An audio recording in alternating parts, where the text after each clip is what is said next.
All right, everybody. Hello, my name is Russell Hunter. I am an abolitionist in Norman, Oklahoma.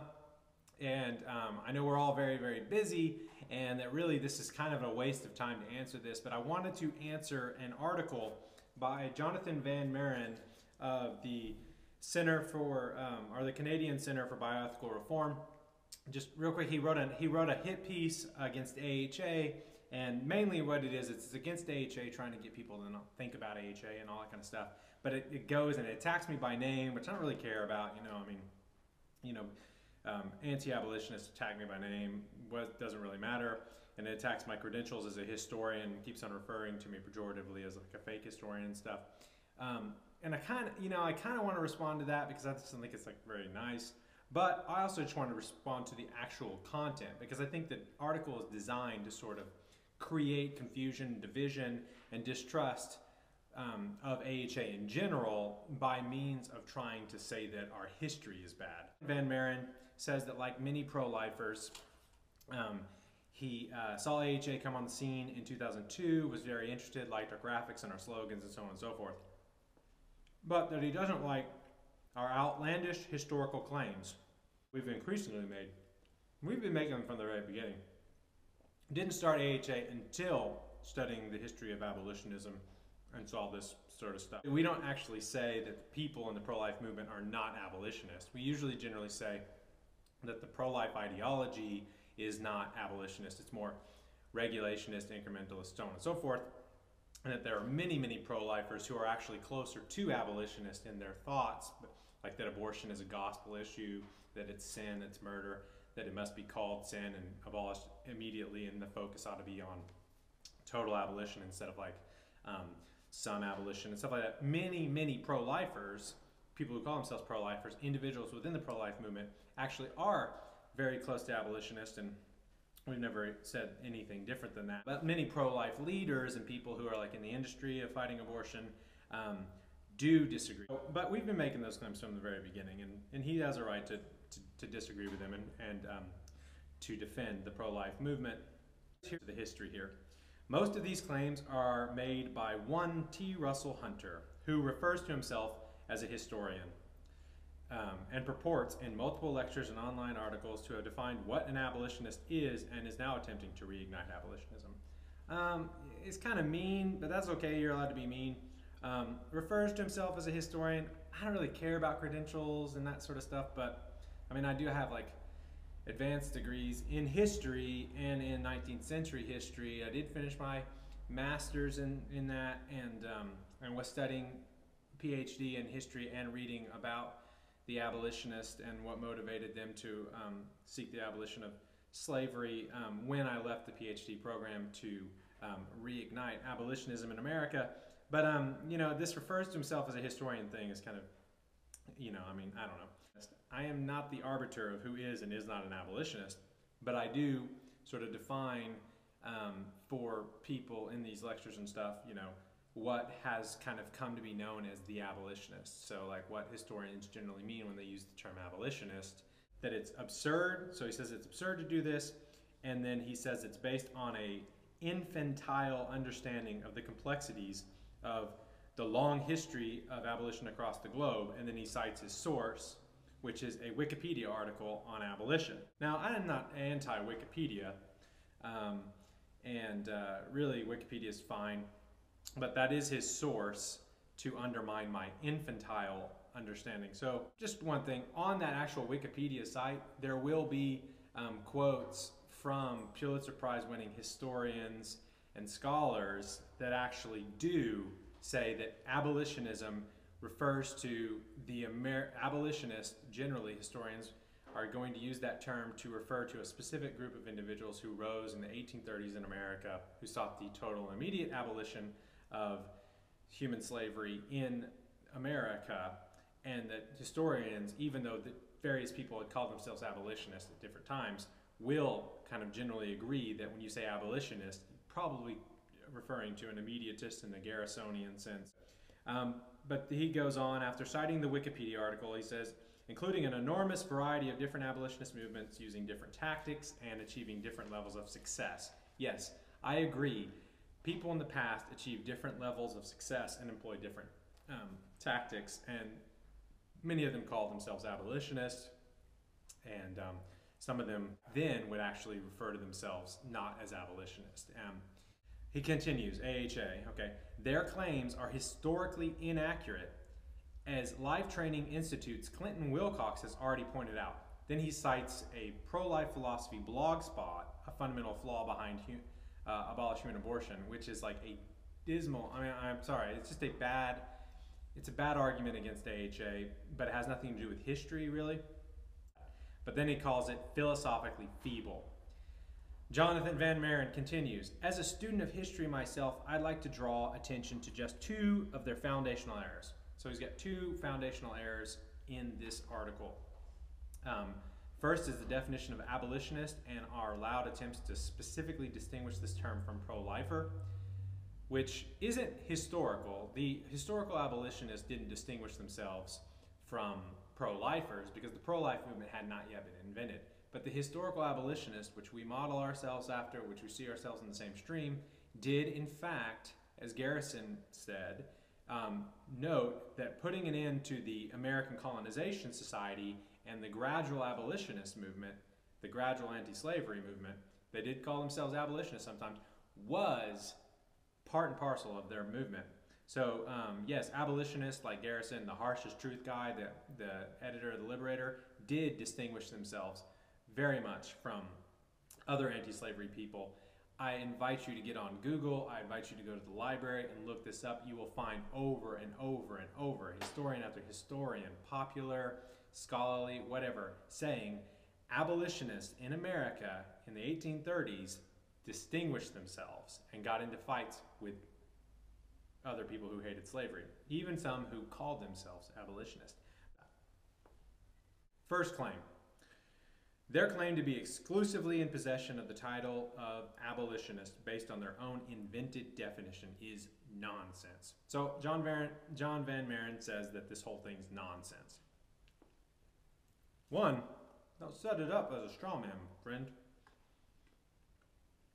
He says that he doesn't have a problem with us calling ourselves abolitionists because there's different abolitionists over time. And then he cites John Brown.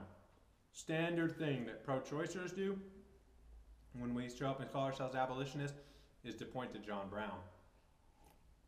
Because it's sort of like a crafty ad hominem argument, like, oh, I'm going to accuse you of being John Brown. There's a complex history there, but I would say that John Brown was, you know, one of these people who would call himself an abolitionist, who read the Liberator, he followed the principles of abolition, but he rejected Garrison's principles of nonviolence, and he went and he did some crazy stuff, and, you know, I'm not here to judge John Brown or try to like paint people in the present as being John Brownish or anything like that. But he goes on after John Brown, he says, and then it was the Civil War which resulted in the emancipation of American slaves. A lengthy political process brought about by Abraham Lincoln's shrewd political incrementalism. Okay, yeah, okay. Abraham Lincoln, by the standards of AHA, would not be a political, would not be worthy of support. Okay, here's the deal. Abraham, you can look this up. You know, you don't have to take my word for it.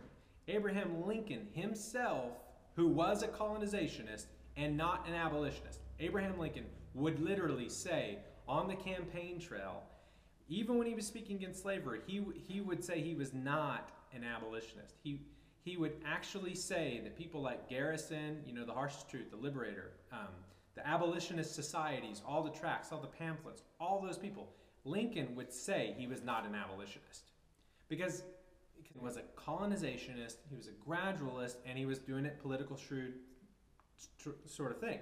Now, following the Civil War and the passing of the amendment which abolished slavery in the South, Lincoln credited the Garrisonians. He actually said, whenever someone gave him, you know, props, the way John Maren is doing this, we say like, wow, you know, Lincoln, good job on that. He said, well, no, see, like the army, because the army, the Northern Army won the war, which made it possible to do, and the Garrisonians are responsible. And he referenced the Garrisonians because they were the ones who were the abolitionist agitators who were stirring up the North and the South against slavery, the country had grown lukewarm, and they were the ones who were saying it must be abolished immediately and totally. They were the ones who were fighting against the colonizationists. They were the ones who were opposing Abraham Lincoln. So he says, after citing John Brown as an abolitionist and Abraham Lincoln as an abolitionist, both spurious, he says that that we would reject them completely because of violence and politics, and then AHA's definition is proved flimsy and subjective by just a cursory glance at history's prominent abolitionists. John Van Maren, seriously, bro, take more than a cursory glance at it. My suspicion is that while you were doing the research to read this article, you ran across all sorts of stuff that you chose to keep secret. I mean, it's impossible to read about the history of abolitionism and not see that there was a battle going on between gradualist anti-slavery people and colonizationist people who are trying to, like, you know, find jobs or find ways to pay slave owners for the loss, you know, like setting up sort of gradual emancipatory schemes and manumission by amelioration and all that kind of stuff, versus abolitionists who were calling for the end of slavery. They were calling for the repentance of national sin of slavery. So, but he calls it flimsy and subjective and cursory. And he says he could go on at length listing various abolitionists, their strategies, and their faith backgrounds, and I would suggest that that would be an awesome article. Like if you were to go through and be like, here's Garrison, here's Weld, here's Grimke, here's Douglas, here are all these people, and really do it, you would see that a lot of them were inspired by immediatists, and like some wavered, some this, some that, you know. It would be a really cool article, and it'd be fair. And I think Michael Harmula is actually writing a real book on this subject. But he goes on to not do that, but attack me, attack AHA, and says it's transparently obvious to all that any attempt to apply a narrow definition to a historical term, abolitionist, is an amusing exercise in futility. Okay. Go back to your Wikipedia article and see that historians do this sort of thing where they like look at it and they basically say, by abolitionist, I mean. Just search abolitionism, immediatism, anyone watching the video, and you'll see that basically what I'm saying is even recognized by Wikipedia. So he says that anyone who works for the abolition of any injustice can claim the title abolitionist. Yes, they can. They can, like literally. John Van Maren, you can call yourself an abolitionist and then go spend, 10 grand campaigning for John McCain or something. But I mean, you can call yourself an abolitionist and then, go do whatever you want. I'm not saying you can't call yourself an abolitionist, and I'm not saying that people in the past who were not respecting of abolitionism as a concept or a word didn't call themselves that. I mean, you can go cite people that were confused or fell or anything like that. You're distracting me from eating my sandwich, dude. The claim that pro-lifers prefer gradual over immediate abolition is a straw man fallacy as well as a blatant slur. It's true.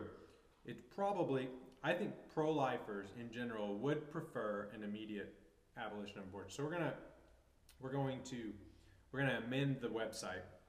Instead of pro-lifers preferring gradual over immediate abolition, since I'm saying pro-lifers and not pro-life establishment leaders or pro-life politicians, I'm going to change it to pro-lifers focus on gradual rather than immediate abolition.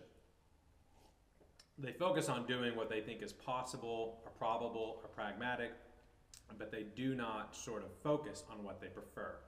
That's a difference. Abolitionists, at least in the historical modern sense, in the 2012 and on sense, abolitionists focus on what they prefer, and that's the abolition of abortion. Pro-lifers, following pro-life leaders, may prefer immediate and total abolition, but they focus on 20-week abortion bills. Pro-life politicians who think that abortion has to be around for rape, and but we will change it to focus. I agree. We will change it to focus. Pro-lifers focus on gradual, not immediate abolition. So I appreciate the article there. AHA once again using their historically fictitious and entirely subjective definition of what an abolitionist is blatantly misrepresents the historical record by stating that abolitionists reject the notion that you can ever commit evil in order that good may come. Abolitionists cry no compromise.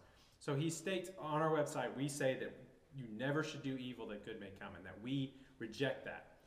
This is the call and cry of the abolitionists, the ones that the American abolitionists who were living in a country that was like lukewarm on slavery, north and south. Slavery's going on. They are calling for the immediate and total abolition of abortion, and they're saying you can never do evil in order that good comes. This is all historical. Abolitionists do that. Yes, there were people who called themselves abolitionists who fought them, and they had to well, they didn't make videos, but they had to answer these people too. Every age has its evils, every age has its abolitionists, and every age has its sort of people who write articles like this. This isn't a historical thing. This is from the Bible. The Bible actually says that you cannot commit evil in order that good may come. You should never call evil good. You should never do evil for good. I think it's in Romans 12. And so anyway, this is a biblical principle. And yes, because it's a biblical principle, Garrison often trumpeted it in his Liberator and in his speeches. The American Anti-Slavery Society, of which he was the founder or whatever, president of, would put that in their declaration: never commit evil in order that good may come. So it's not a historical misrepresentation. Abolitionists have claimed that. Have there been abolitionists in the past who adopted pro-life type principles and said that you can do a little evil to get good? Sure. I've never said that there aren't people who misuse language, misquote the Bible, deny the Bible, or live in a worldly way. I've never said that. There are worldly people. There were people in the past who wrote articles like this against the abolitionists then, just like they do now. Now, he goes on.